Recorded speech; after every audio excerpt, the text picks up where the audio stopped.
Good morning दोस्तों। कैसे हैं आप लोग। Career path YouTube education channel पे आप सभी का स्वागत है। आज हम लोग बात करने वाले हैं रिजर्व बैंक ऑफ इंडिया के बारे में। रिजर्व बैंक की स्थापना कैसे हुई, रिजर्व बैंक की स्थापना के पीछे की कहानी क्या है, रिजर्व बैंक की स्थापना करने का मुख्य उद्देश्य क्या है और रिजर्व बैंक की स्थापना कैसे हुई, इसके पीछे क्या रहस्य है, क्या राज है, इसको आज हम लोग देखते हैं पूरे विस्तार के साथ। दोस्तों, अभी जो चैनल पर नए नए हैं कृपया चैनल को सब्सक्राइब करेंगे, साथ ही साथ चैनल पे बेल आइकन दबाना ना भूलेंगे, जिससे लेटेस्ट वीडियो का अपडेट आप तक पहुंच पाए।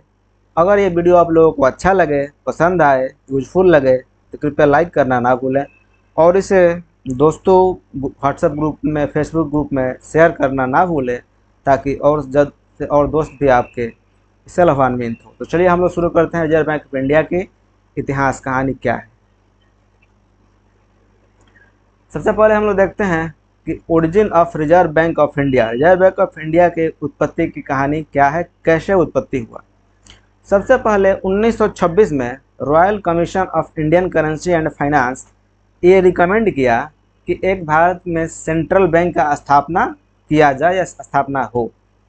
फिर 1926 के बाद 1927 में एक बिल लाया गया लेजिस्लेटिव असेंबली में, लेकिन बाद में इस बिल को विड्रॉ कर लिया गया।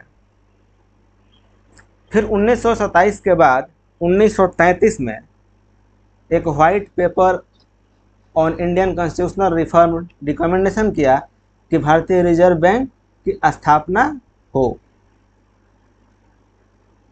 उसके बाद एक फ्रेश बिल इंट्रोड्यूस किया गया लेजिस्लेटिव असेंबली में।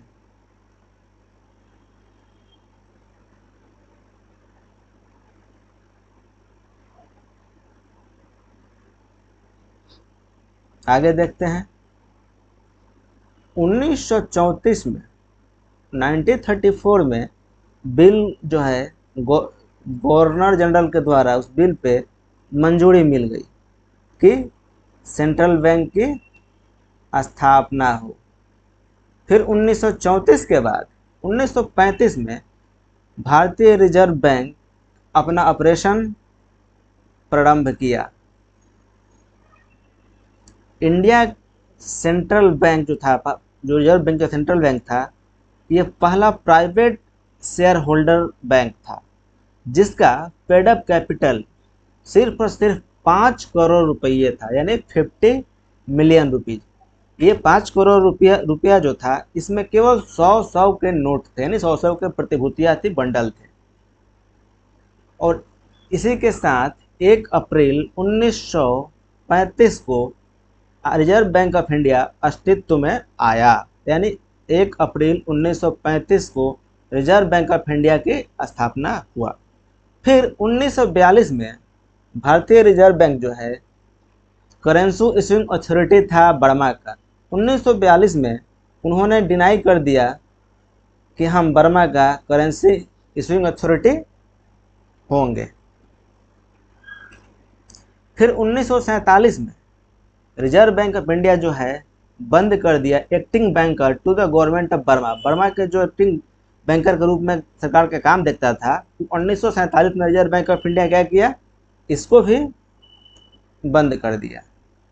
1947 के बाद 1948 में रिजर्व बैंक ऑफ इंडिया जो है सेंट्रल बैंकिंग सर्विसेज जो पाकिस्तान को देता था, उसको भी सुविधा देता था या देखता था, उसको भी बंद कर दिया गया। फाइनली 48 में पाकिस्तान का भी देना बंद कर दिया। तब 1949 में गवर्नमेंट ऑफ इंडिया नेशनलाइज किया किसको, रिजर्व बैंक ऑफ इंडिया को।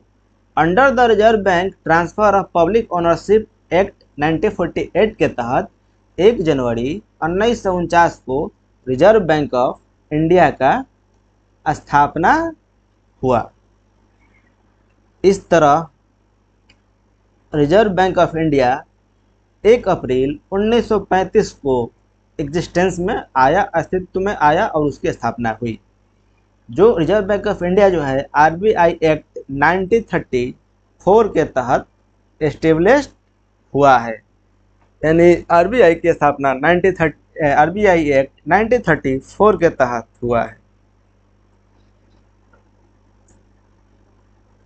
आगे चलते हैं। आरबीआई का हेडक्वार्टर कहाँ पे है? मुंबई में है।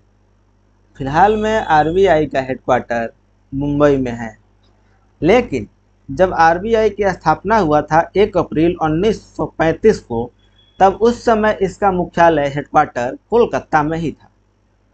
लेकिन 1937 में इसका हेडक्वार्टर शिफ्ट करके कोलकाता से मुंबई कर दिया गया।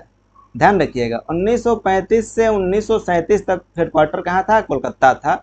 लेकिन 1937 में इसका हेडक्वार्टर कोलकाता से ट्रांसफर करके मुंबई कर दिया गया। आरबीआई के जो पहले गवर्नर थे, फर्स्ट गवर्नर ऑफ आरबीआई यानी कि रिजर्व बैंक ऑफ इंडिया के पहले गवर्नर सर ओबसर्न स्मिथ थे, जो कि एक विदेशी थे। और पहला भारतीय गवर्नर जो रिजर्व बैंक ऑफ इंडिया के थे वो थे सीडी देशमुख। तो पूछेगा क्वेश्चन कि प्रथम भारतीय governor reserve bank of India के कौन थे? तो सीडी देशमुख। अगर ये पूछे कि प्रथम गवर्नर ऑफ आरबीआई, तब बोलिएगा sir Osborne Smith. First lady deputy governor of RBI K J Udeshi थी। रिजर्व बैंक ऑफ इंडिया की पहली महिला डिप्टी गवर्नर होने या बनने का श्रेय केजे उदेसी को जाता है। और इसका नेशनलाइजेशन 1 जनवरी 1949 को कर दिया गया, जो कि हमने पीछे आपको बताया है। 1 जनवरी 1949 को रिजर्व बैंक ऑफ इंडिया का नेशनलाइजेशन कर दिया गया। जिस समय रिजर्व बैंक ऑफ इंडिया का राष्ट्रीयकरण हुआ, नेशनलाइजेशन हुआ, उस समय गवर्नर सीडी देशमुख थे। ये वेरी वेरी इंपॉर्टेंट क्वेश्चन है। अक्सर ये पूछता है कि जब रिजर्व बैंक ऑफ इंडिया का राष्ट्रीयकरण हुआ, उस समय रिजर्व बैंक ऑफ इंडिया के गवर्नर कौन थे? तो सीडी देशमुख। आरबीआई का 4 रीजनल ऑफिस है, जो कि पहला मुंबई, दूसरा चेन्नई, तीसरा दिल्ली और चौथा कोलकाता में स्थित है। ये 4 क्षेत्रीय बोर्ड है रिजर्व बैंक ऑफ इंडिया के, जो कि मुंबई, चेन्नई, दिल्ली, कोलकाता यानी कि चारों महानगर में स्थित है। आरबीआई के जो बोर्ड ऑफ डायरेक्टर होता है वो 20 लोगों से बना होता है, जिसमें एक आरबीआई का गवर्नर होता है, 4 उसके डिप्टी गवर्नर होते हैं, 4 जो उसके रीजनल ऑफिस हैं मुंबई, दिल्ली, कोलकाता और चेन्नई, उसके अधिकारी रहते हैं, और 1 या 2 अधिकारी वित्त मंत्रालय से होते हैं, और 10 व्यक्ति सरकार द्वारा मनोनीत जिनका संबंध अर्थशास्त्र से हो, उनको सरकार मनोनीत करती है। एक चीज़ यहाँ पे कंट्रडिक्शन है, कहीं कहीं आपको देखने को मिलेगा कि वित्त मंत्रालय का कोई एक अधिकारी रहता है, कहीं कहीं आपको देखने को मिलेगा कि वित्त मंत्रालय का 2 अधिकारी रहते हैं। तो इसमें कंफ्यूज नहीं होना है। अगर पूछा जाए क्वेश्चन में कि आरबीआई बोर्ड ऑफ डायरेक्टर में कितने लोग होते हैं, तो ऑप्शन में अगर 20 भी रहे तो भी मार देना, 20 को टच कर देना है, अगर 21 रहे तो भी टच कर देना है, क्योंकि कन्फ्यूजन एक ही जगह होता है, 1 या 2 में। लेकिन आरबीआई के जो साइट पे है उसमें सिर्फ और सिर्फ 1 अधिकारी होते हैं वित्त मंत्रालय के। चलिए आगे देखते हैं। आरबीआई की जो स्थापना हुआ था वो हिल्टन यंग कमीशन के रिकमेंडेशन पे ही हुआ था, और हिल्टन यंग कमीशन को हम ऑल्सो रॉयल कमीशन के नाम से भी जानते हैं। तो क्वेश्चन पूछे कि आरबीआई की स्थापना किस कमेटी के रिकमेंडेशन पर हुआ था? तो हिल्टन यंग कमेटी या रॉयल कमेटी, दोनों एक ही को बोलते हैं। चलिए अब देख लेते हैं कि आरबीआई का मुख्य कार्य क्या है, main function of RBI. RBI क्या काम करता है? तो आरबीआई मुख्यतः बैंक नोट को इशू करता है, इशू ऑफ बैंक नोट, सरकार के बैंकर के रूप में काम करता है, कैश रिजर्व जो होता है कमर्शियल बैंकों का, उसका वह कस्टोडियन होता है, देखरेख करने वाला होता है, फॉरेन रिजर्व जो होता है उसका भी कस्टोडियन होता है, ये लेंडर होता है, लास्ट रिसोर्ट का भी ये लेंडर होता है, और क्रेडिट को ये कंट्रोल करता है, साख भी नियंत्रित करता है। तो आरबीआई के मुख्य काम यही है जो आरबीआई करता है। एक बार फिर से रिपीट कर लेते हैं। बैंक नोट को इशू करता है, सरकार के बैंकर के रूप में काम करता है, cash reserve of commercial bank के कस्टडियन होता है, फॉरेक्स फॉरेन रिजर्व जो होता है देश का उसका कस्टडियन होता है, लास्ट रिसोर्ट के रेंडर ऑफ लास्ट रिसोर्ट होता है, और साख नियंत्रण करता है। आगे बढ़ते हैं। 4 करेंसी प्रिंटिंग प्रेस है इंडिया में जो कि रिजर्व बैंक ऑफ इंडिया के अंतर्गत काम करता है, उसके अधीन काम करता है। ये 4 प्रिंटिंग प्रेस कहाँ कहाँ है? पहला है currency note press Nashik Maharashtra में, दूसरा है bank note press Madhya Pradesh Dewas Madhya प्रदेश में, तीसरा है भारतीय Reserve Bank note Mudran private limited Mysore Karnataka में, और चौथा है सालबोनी वेस्ट बंगाल में। एक करेंसी प्रिंटिंग प्रेस वो होते हैं जहाँ पे करेंसी को छापा जाता है, पैसे को छापा जाता है। तो ये 4 जगह में है। कहाँ कहाँ?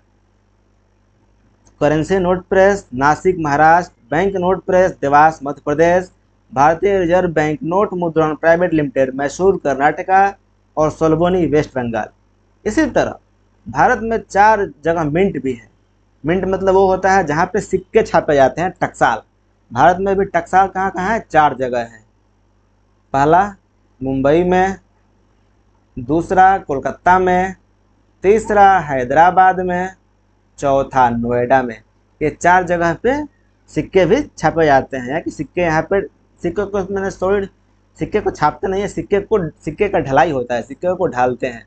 तो पूछेगा कि 4 जगह मिंट कहाँ कहाँ है? तो मुंबई, कोलकाता, हैदराबाद और नोएडा, इस 4 जगह सिक्के की ढलाई होती है। एक चीज़ और, सिक्योरिटी जो ये नोट छपता है, करेंसी नोट छपता है, या नॉन जुडिशियल जो स्टैम्प होता है, इसका पेपर कहाँ से तैयार होता है, कहाँ बनता है?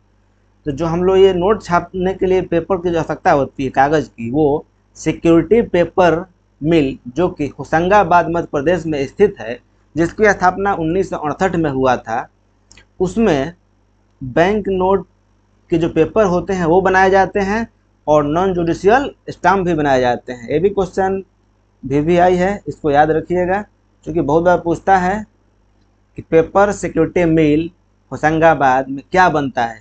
तो इसमें बैंक नोट का पेपर तैयार होता है और नॉन जुडिशियल स्टाम्प भी तैयार होता है। दोस्तों आज के लिए इतना ही, मिलते हैं कल नेक्स्ट वीडियो में, तब तक के लिए धन्यवाद।